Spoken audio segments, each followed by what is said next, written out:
Okay. Okay, Rebbe could start.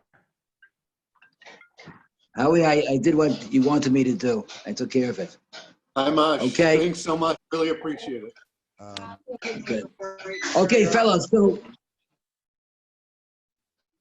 I'm going to talk about... Was that me you were addressing? Excuse me? Okay. I Robbie, just... good to see you, Robbie. I wonder if... Good to see you also.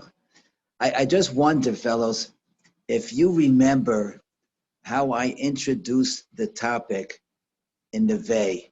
When fellows would come up to the Bayis Medrash, and I want to speak about the issue of anger. So as soon as they came in, all of a sudden, I would start yelling. Hey, what's going on? Why don't you guys come on time? I have to wait for you all the time. I'm frustrated. I'm upset. I'm angry. That's what we're talking about today. We're going to talk about anger. Yeah, I don't know if you remember that, but that's the way I like to introduce the topic. Now, I just want to tell you that I want to quote from from Rev Aaron Feldman, Shlita, from the Rosh Hashiva of Ner Yisrael, right? He said like this, he said, more than anything else, anger, it is anger that undermines the relationships between husband and wife. That's what he said in his book, River Kettle, The River, the Kettle, and the Bird. That it's anger that ruins relationship between husband and wife. But it's not just between husband and wife. Anger ruins relationship between a boss and his worker, between a father and his child, between friends. Anger ruins relationships. And it's any relationship that we're talking about. And not just anger. There are mild forms that also are damaging. A person has capedas. Things bother him. He's fuzzy. Not good for life. He shows his annoyance. He becomes sarcastic. Or even goes further with insults. That's not good for life. I want to tell you that the first few months I was teaching a group of high school kids, 10th grade in Toronto, right? Teaching a group of kids. And they did something which really disturbed me. I can't even remember what it was. And I yelled at them. I got angry at them. And after I exploded, I said to myself, that really did no good. What was I trying to do? I wanted to get more respect from them. They're not going to respect me more if I lose my temper. I wanted to get them to listen to me. They're not going to listen more. If anything, they lose respect that I couldn't control myself. And anger is a loss of control. So they lose respect for me. And not only that, but I realized right away that there's some fellows in the class that said, hey, we were successful. We really got into the Rebbe. And some others were thinking, how can I do it again? It becomes a game. So that's when I decided that it's not worthwhile. It's not worthwhile. And that's the main way to prevent anger is to realize it's counterproductive. Whatever you're trying to accomplish, anger doesn't do it. It usually does the opposite. It doesn't help, it harms. And one way that we find from Chazal, we find in many different cases, one way is to come to this realization, but you have to think for a second. Anger is a reaction. It's a reaction. Someone insulted me. Someone did something wrong. Someone bothered me. I get angry. That's a reaction. We have to try, as Mandel used to say, we have to try to respond, not to react. And how do we respond? First of all, how do you do that? You wait a few minutes. Because there's this Rebbe that had a special jacket, maybe it was a Bekisher, I'm not sure, and it was upstairs in a closet.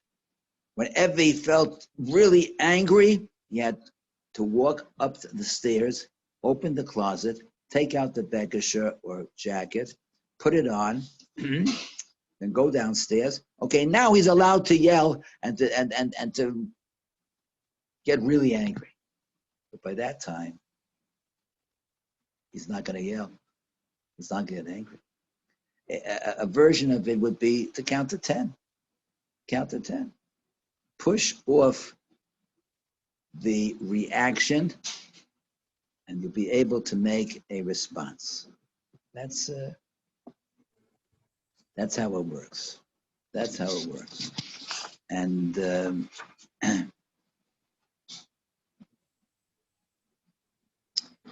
let me tell you a story. I think I never told this story before. I think it's a beautiful story. It's about Rev Israel Taba, right? At one point, Rev Taba was he's flying someplace from Israel to the States. He was flying for many speaking engagements. But the first one was the biggest one, was to a very large group, and he was the keynote speaker. So that was his first speech. And then he had other speeches, maybe not as much stature, but he had other speeches to make as well. So he's there at the gate. They're ready to leave. They're ready to leave. And suddenly there's an announcement. We're sorry to inform you that the flight has been delayed for 4 hours. Please have a seat. The flight has been delayed for 4 hours. Well, you can imagine people there were screaming, I'm going to miss my appointment. I have a date. I have a scheduled appointment to get to. Everybody was yelling and complaining, right? Because right there at the gate, it wasn't even, the mom was ready to, he said, no, the plane has been delayed for 4 hours. And people know 4 hours, not 4 hours, it'd probably be longer, right? So it really, really bothered him, right? Bothered the people there.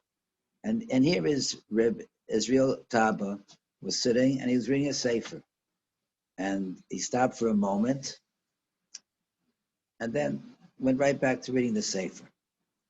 Now there just happened to be a Jewish professor, not a religious guy. A Jewish professor was there and he looks about and he sees everybody losing their temper, everybody getting angry. And Rabbi Taba is sitting there calmly, reading his sefer. He's sitting calmly.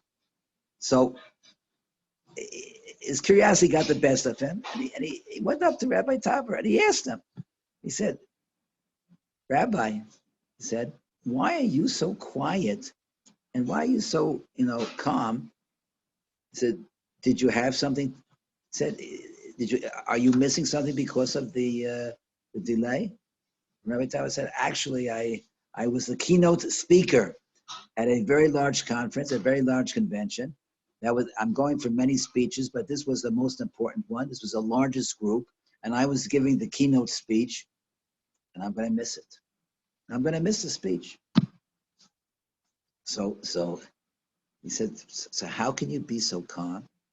How can you be so much in control?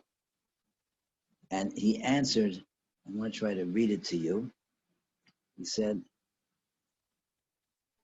like this, Torah teaches us that Hashem is in full control. And everything is for the best, whether or not we understand how.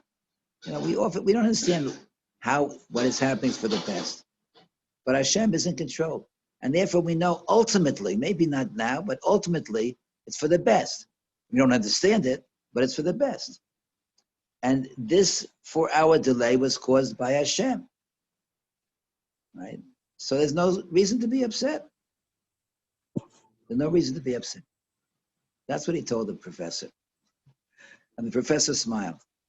Right? About 15 years later, this very prestigious man walks into his office and he says, Rabbi, do you remember me? And he said, no, I really don't. I have to be honest, I don't remember you. Well, he said, 15 years ago, we met at the airport. And that's when we had the 4-hour delay. And you missed your keynote address. And I asked you why you could stay so calm and cool, right? He said, oh, yes, I remember that. He said, but this person looked different. He was wearing a kippah. He had a beard. He says, this professor looked very different. And the professor told him, you should know something, that when, when I spoke to you, and you said what you said, that Hashem is in control of everything, and there's no reason to get upset. So I thought about it. I thought about what you said, and it impressed me so much. I said, maybe I made a mistake not looking into this Judaism thing. Maybe I'm missing something. And I started researching, I started learning, and I became a Baal Tshuva. So you know what Rabbi Tarver told him? He said, you know, from that day, I was trying to figure out, why was it that Hashem made me miss a chance to inspire many people?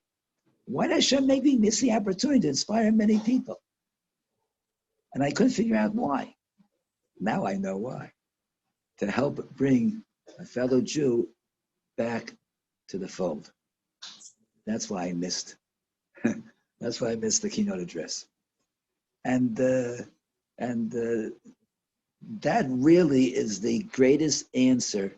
Why should I get angry? Why should I lose my temper? Whatever happened that hurt me, offended me, whatever affront that was made against me, right? It wouldn't have been done if Hashem didn't allow it to be done. And therefore, if Hashem allowed it to be done, so it must be ultimately for my benefit. So let me ask myself, maybe what can I learn for it? Or how can I, how can I calm this person? What do I have to say? But why get angry? It's not worthwhile getting angry. That's a story I wanted to share with you. I think it's a very, very special story. By the way, Chazal tell us this. In Kedushin, Chazal say, "A ragzan lo alsa biyodo ela ragzanusa." Someone who gets angry, all he has in his hand is his anger. That's what Chazal is telling you. It doesn't work. You haven't accomplished anything. You only are left with your anger. Not only that, but often it makes things worse. Makes things worse, right? There's another Gemara in Sanhedrin, Daf Zayin Amud Aleph.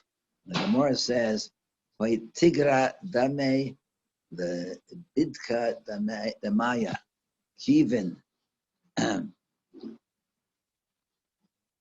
kiven the rasa." Right? It says that anger is similar to a stream of water. Once it's an overflowing stream, the more it flows, the wider it spreads, right? The stream flows stronger, so it goes wider. It goes over the could be the things which keep it from the what's bordering it and so forth. The wider it flows. In other words, if you react in an argument and someone gives you an affront, someone says something, insults you, and you return it, so it's going to make the argument stronger and continue. It could be very, very often the first thing he said was unintentional. He had no idea what upset you. He didn't want to upset you, right? And you reply in anger, so then he's going to instinctively come back at you, right? And if he comes back at you, now it's not a shogeg anymore. It's not that he was unintentional. Now he's meaning to hurt you, right? So that doesn't work. By the way, the Chofetz Chaim comes up with a very original idea. The Chofetz Chaim has this idea. A lot of arguments between husband and wife have to do with money. And arguments between someone, you think that somebody, a storekeeper, overcharged you, also has to do with money, right? A lot of things which upset us in the world has to do with money because it doesn't come so easy. And it's, it's something that that touches us, gets us at the guts, right? So the Chofetz Chaim suggested a way to keep yourself from getting angry about money. He said like this: make yourself a fund. Put together, he said it probably doesn't have to be too much. $100, $200. Make a fund, put it aside, right? This fund is your angry fund. Now, a storekeeper overcharges you, right? So you say, don't yell at him, don't get angry at him. Say, okay, when you go home, take the money that he overcharged you and take it from this fund, right? Your wife are arguing. He says in most cases, when a husband and wife argue over money, it's not a lot of money. It's usually not a lot of money. And sometimes why are we arguing over such a small amount? But no, you spent too much on this, and you always have to buy something for yourself. So he says, don't say anything. Don't say anything. When you go home, take the money from the fund and say, okay, I take the money from the fund. He said, there's no doubt in his mind that you don't need, this mitzvah of not getting angry is certainly equal to a positive chiyuv, right? This is a negative. This is a bad thing. It's losing your temper, right? By the way, Chazal say very, very strong things. Chazal say that when the Zohar Kodesh, that when you lose your anger, your neshama leaves you. Neshama goes away, and what's reacting is just your goof, right? And Chazal say that if you get angry, right, it's ke'ilu oived avodah zorah. Why? Because avodah zorah is not something that a person would naturally go to. One thing leads to another, upset, and the same thing, that one thing leads to another, and a person loses his temper. So if it's mamish like avodah zorah, it's a terrible, terrible thing. So to put aside a fund for this, he said it's going to cost you less than the money that you spend on the esrog and the lulav. That's for sure. It's going to cost you much less than that. But you're going to save yourself from a terrible love, from anger. It's really a very, very kedai thing to do. It's a very kedai thing to do. Okay, all right. I want to tell you a little bit about. Where did I keep it? A little bit about Hillel. I need to get something.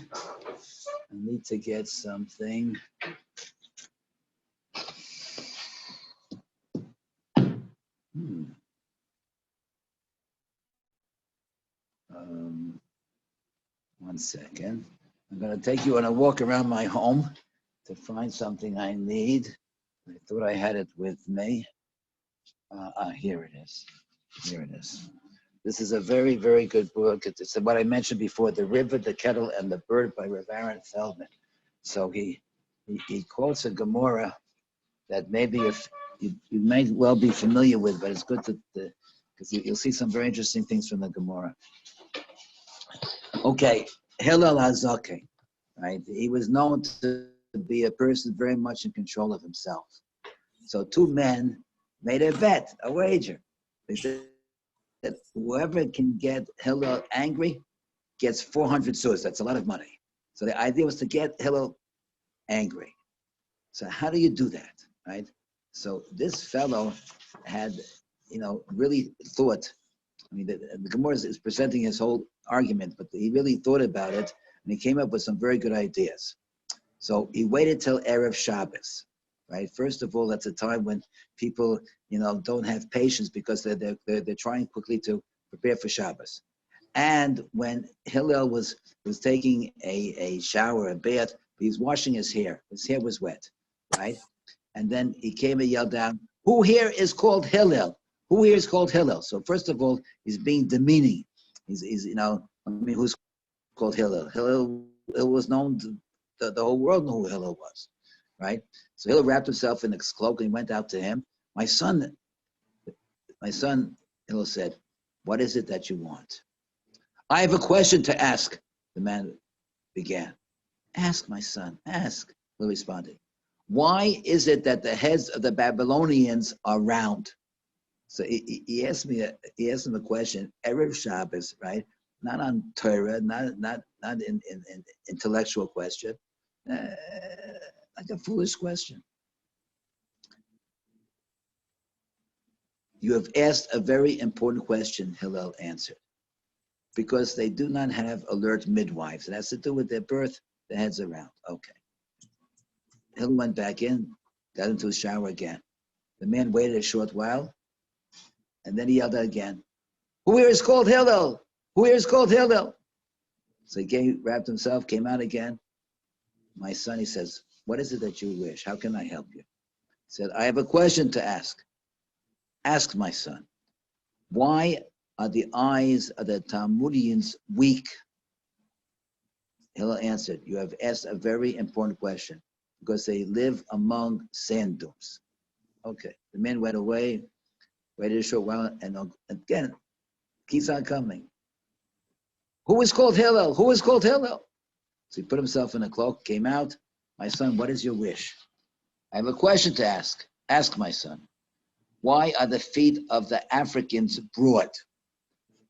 Frustrated the man, right? So he said, "Because they live among the swamps." "You've asked an important question. I'll answer you, because they live among the swamps. So Hashem makes their feet broad. Okay. Frustrated, the man made one final attempt, right?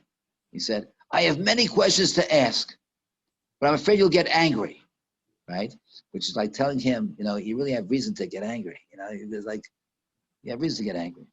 Hillel calmly sat down before him. "Ask all the questions that you would ask," the sage offered. "Ask all the questions."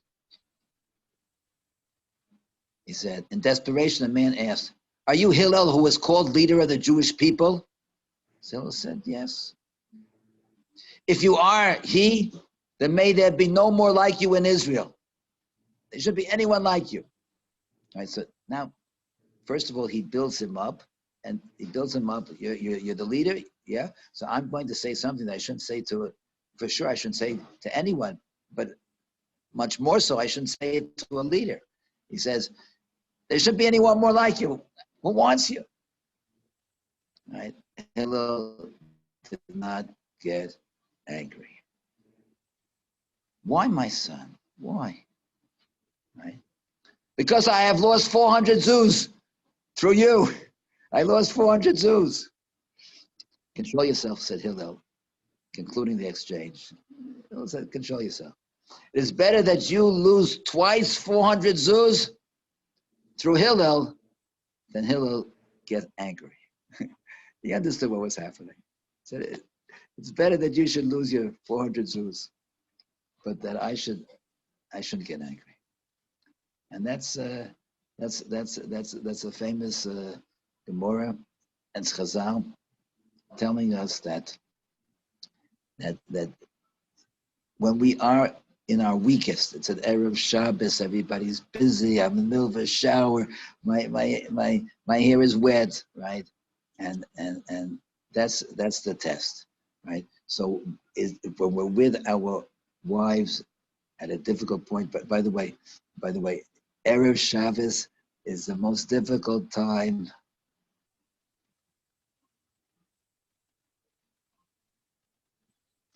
I'm just seeing someone wrote something over here. It's true we get angry to people that are close to us, but sometimes if a stranger is doing something absurd and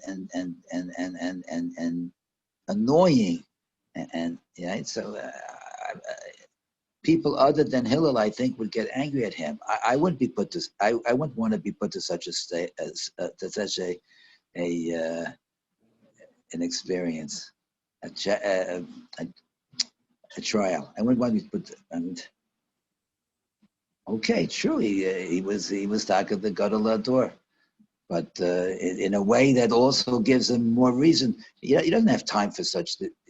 He has so many important things to do. Klal Yisrael rests on his shoulders. And I still think that Chazal are giving us a very strong limud over here.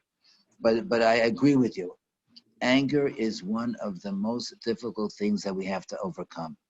And it could take a long time. It could take a long time before we are actually successful in controlling our anger. Our time is almost up. I want to leave with a story. I saw it in a book. I'm trying to remember what the name of the sefer was. But let me tell you this story. There was a family that they were married for many years, but first of all, they were poor and struggling. They were having a tough time. And second of all, they had no children. They so much wanted to have children, but they had no children. And here they are, whatever money he was able to earn, he put aside, and they bought some very good things for Shabbos. They were very makpid on making Shabbos special. So he would buy chicken and soup and all the things that they couldn't afford during the week. He saved for Shabbos Kodesh, right? So here was Shabbos, and he was sitting at the table, and then he was saying the things you say before Kiddush, right? And he's saying Aishes Chayil, right? And his wife walks in with a tray with all the food on the tray. It had chicken soup, it had chicken, it had kugel, it had mamish delicacies, right? And she trips and falls. She falls on the ground, and everything is over the floor. The soup falls, the chicken, everything is like destroyed. That's the whole supper. So she got scared. She was afraid her husband would be angry. She stayed on the floor. She didn't even want to get up. She stayed on the floor. The husband is thinking to himself. He sees what happens. He sees there goes his Shabbos Suda, right? But he didn't get angry. And he's singing Eishes Chayil. So instead, he kept on singing Eishes Chayil, Miyimsa, Eishes Chayil, Miyimsa. He said, Hashem, I have such a special Eishes Chayil. She does everything she can possibly do to make me happy. She goes out of her way to make me happy. She makes such a beautiful Suda for Shabbos to make it. And he starts praising her.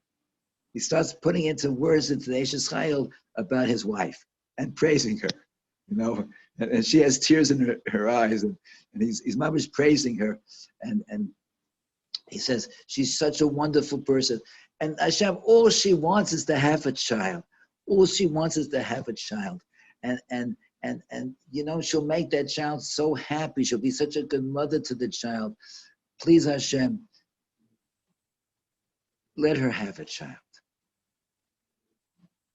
And she gets up and she goes to the table, and he finishes Eishes Chayil, and he smiles and makes Kiddush, and they have challah. They have challah for Shabbos. Right? That's the story. But it doesn't end there. In the evening, he has a dream. And he sees his father in the dream. And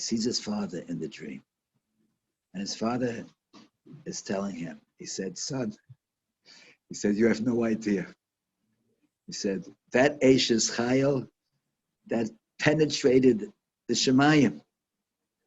And the Malachim were dancing to your Eishes Chayil. They were singing with you. And what you said, instead of getting angry about your wife, and you instead of getting angry, you praised her.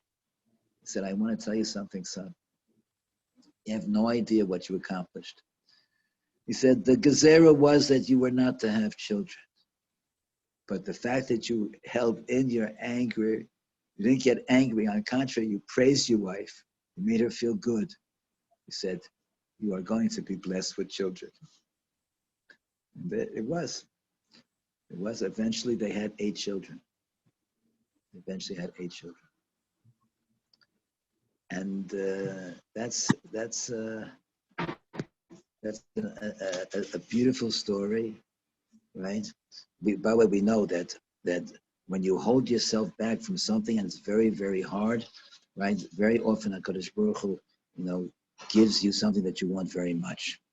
And he held himself back from getting angry, and that changed the whole Gezerah in the Shemayim. He said, like a new person. So I found he's a new person. And that enabled that Hashem should be able to change the Gezerah, and they were blessed with children. Okay, so let's try to work on ourselves. Easily said, not easily done. I'm the first to admit it, right? It takes a lot of work, it takes a lot of effort, but everything is kedai, not to get angry. Wait, think about it. It's not going to help. It's totally a waste of time. You're not going to accomplish what you want to accomplish. Think about it and do not get angry. Okay, now do you have any questions or comments or anything you'd like to say? You guys can The floor unmute is yourself yours. and ask questions. Again, I didn't hear. Everybody can that- unmute themselves now if they want to ask questions. Okay, so unmute yourself.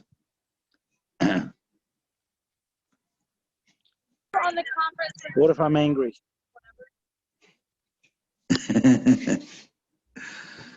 What if you're angry? So think to yourself, look, whatever made me angry, right? It was meant to happen. Hashem allowed it to happen. So what am I supposed to learn from it? And once you start thinking that, it came from Hashem, you're going to lose your anger. Wait, delay. Don't jump to, don't jump to react. Wait to respond, and say to yourself, why should I be angry? Will it always work? I don't know, but it's good to try. So that means you have to mevatel yourself to Hashem in order to overcome that. That means you have to be a stickle porish. I know what you mean by porish. I mean, you have to be aware that Hashem is running the world. Hashem is running things. That definitely helps. But let's say you're working in the stock market where people are yelling and screaming all day long. You're all wound up, you're doing the same thing they do. Or you're in an industry where there's a lot of stress and pressure. So you're always around people that are obviously not Jews, who are always sort of on edge and not angry, but it creates anger. And then you come home and you kind of roll with that hashkafa. You have to either choose a different parnasa, or you have to really be dovik to Hashem so much that you have to smile through everything, which is tremendous nisayon. Yeah, I agree. It's a tremendous nisayon. But I read a story not long ago about somebody in the stock market, and they said that he was different from anybody else because he talked quietly, and they all respected him. They all respected him. They knew that he was religious, and he talked quietly, and he, because he was thinking, yeah, I'm doing what I have to do. If I'll do a good sale, I'll do a good sale. That's, it's even possible working in the stock market. I mamish read this story. I don't remember where I saw it, but it's possible. And some of us are in very stressful conditions, especially now, especially with what we're going through, right? And that's one of the reasons why I chose to talk about this topic, because we're in very stressful conditions, and it's hard, but it can be done. It can be done. And I would venture to say that even somebody who doesn't have that amount of emunah b'tochen in Hashem, right? But if he realizes that he's not going to accomplish anything by his anger, and it's going to be worse, so he can probably work on it also.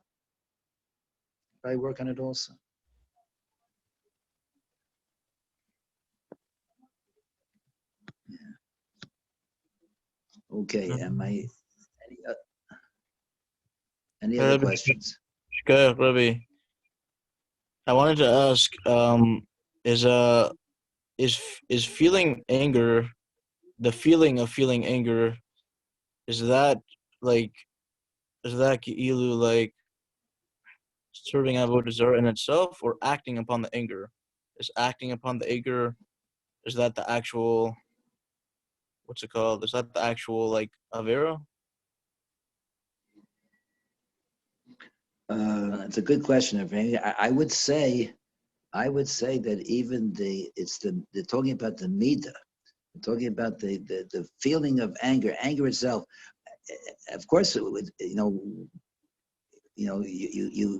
what you do when you're angry, but if you don't control what you're doing, that's the avodah zarah. So it's both. It's both. It's the anger inside yourself, and that you're not trying to control it by working on yourself. That's the kilo of avodah zarah. It's probably the action also, the feeling and the action together. Alrighty. Shkoyach. Rabbi, I had a question, right? So, Shkoyach. Rabbi, Yeah, what's your question? Yeah, what's your question? my question is that, like, I understand that everything comes from Hashem, and that when people do things from us, it's really Yad Hashem. But people also have free choice, and they can decide whether they want to be that person, they want to be Hashem's stick, or another person's going to be Hashem's stick, right? How do you, like, how do you look at that person and be like, okay, so I know that was Hashem, but you still did that to me, right? Like, it could have been somebody else that did that to me, but you did that to me. Like, how do you get over that?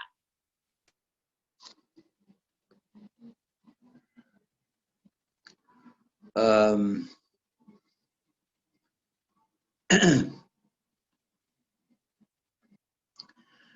only thing to do is to talk it out with him, right? If you get angry at him, it's not going to resolve the issue. And you're not going to, get the message across to him either. The thing that you could do to resolve it is to say, you realize how much you insulted me? I mean, is there a reason for it? That I did something to you? Let's talk it out. Let's sit down and talk it out. That's the way to react. And if you do that, then if I say, "Oh, I'm sorry, I didn't mean to. I meant something else," or if he said, "I really I'm upset with you, and this is why." So then you can talk. Maybe you can work it out. You can work it out. The way to do it is to start communication, start a dialogue. But to yell at him and to get angry at him, that's not going to help with the dialogue. Okay. Shikayach, Rabbi, thanks so much. But what if there is no opportunity to talk to that person? What if it's just like, okay, this is what that guy did to me and it's over? Do I have a responsibility to hold back that feeling of anger towards him? Like, do I have to just be like, okay, it's all Yad Hashem, whatever it is, and just be like, okay, this guy is a good person, or can I be like, this guy's not a good person? And, Okay, I think that I think that you have a responsibility to try to get the anger out of you, and you have a responsibility to try to connect with him. Even if he ran, he's not here, but usually you can get in touch with the person and try to connect with him and try to resolve it. I don't think you should. Don't forget that you're not allowed to hate a person. Sina is usher, and you're going to feel resentment and sina towards him. So try to talk it out with him. Try to get a hold of him and talk it out with him. Even if he, sorry, I just wanted to add to that, because I one time wrote a letter to someone who wronged me, and the guy thought it was disrespectful, what I wrote in the letter. So, like, he refuses to meet with me. So, like, I guess it's a similar question, meaning, and I tried, I apologize, but saying, what are you supposed to do? I mean, the guy really, really hurt me, but at the same time, he doesn't think he did anything wrong. And there are, like, narcissistic people out there who just don't think that they do anything wrong and the other person's wrong. So would you say usually just to stay away from those people, and what do you recommend? Well, you know that's not an easy question because it depends a lot on the circumstances. But you can go to a person 3 times and ask him for mechila. If he doesn't be meichel you and you did something wrong, then it's his transgression, not yours, right? It goes upon him. But I would make my efforts. For example, if I know somebody who knows him well, so go tell him, listen, tell him I really want to work things out with him. Go speak to him. Find someone that he's friendly with, and try. But if he doesn't want to, if you wrote a letter to him and he says the letter was insulting, so say you apologize for that. You wanted to connect with him. Well, let's sit down and talk about it. That's all I wanted my letter to accomplish. I want to sit down and talk about it. Let's do it. It's kedai to keep trying, right? You want to have that on Erev Yom Kippur, nobody's upset with you, and if you do your best, then Hashem is not going to hold it against you. You tried, you did your best, but you have to try and do your best. Got it. Thank you. Okay. Okay. So I'm going to say shalom to everybody. It was very nice getting together with all you guys, and please come next week. And right now, I think in a few minutes I'm going to have a little bit of dinner with my wife. It's already 9:15 here in Israel, and we had a very, very hot day today. I'm telling you, I went out in the morning. And it was hard to breathe. It was so hot. It was probably, they say it was 38, but there was a hot wind, and just took the breath out of you, especially if you had a mask on, which I did. Yeah, but they in Israel now, this week, they said no mask. They told they're afraid that the kids are going to be harmed and sitting with the mask on. It's too hot, even with air conditioning. Anyhow, so we had a great day today. Even though it was hot, we accomplished a lot, Baruch Hashem. And COVID-19 wins. Yeah. Okay.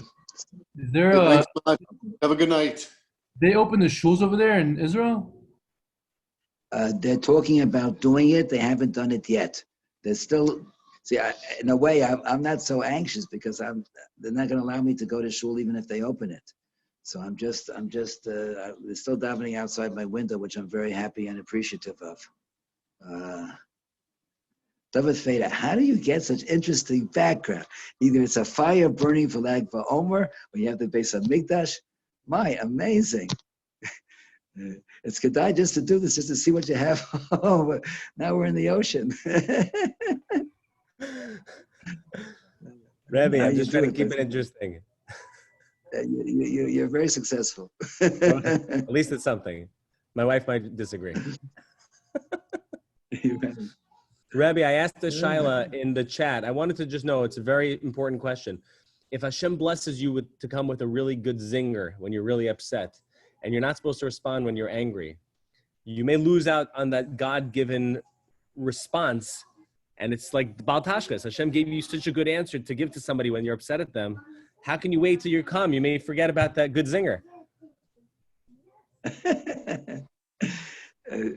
But your understanding is wrong. Hashem gave you that great zinger. Why? So that you get more and more schar for overcoming yourself and not saying it. That's why Hashem wants to give you a really special reward. So He gave you something that this could knock the guy off his, and so that you don't say it, and you get so much more schar for that. So when you eat that, you're getting even more schar. For sure. Good answer. Thank you, Rebbe. Shkoyach. Good question. Okay. Oh, there we go. We're back to Lag BaOmer with the fire. Rebbe, you lit me up. That was a great answer. Yeah. Okay. All right. Okay. Take care, everybody. Thanks, Rebbe. Have a great day. And Hashem should keep everybody healthy and besimcha. Amen. Thank you, Yaakov, Mosh. I hope you enjoyed your first Amen. Zoom. Thank you. A good Shabbos, Mosh. Thank you so much. Amen. Guys, have Shkoyach. a great Shabbos, and we should hear the service. It's Tuesday. Why is everyone saying Amen. it's Shabbos? Well, we won't see Mosh. Oh, maybe Mashiach's coming today or tomorrow, and Yeah, it's we're like on our way. We're Shabbos. going to see the Masha Neve shortly. See you guys. Shkoyach. David. Thank you, Mash. Have a great Shabbos. Phantom, see you till then.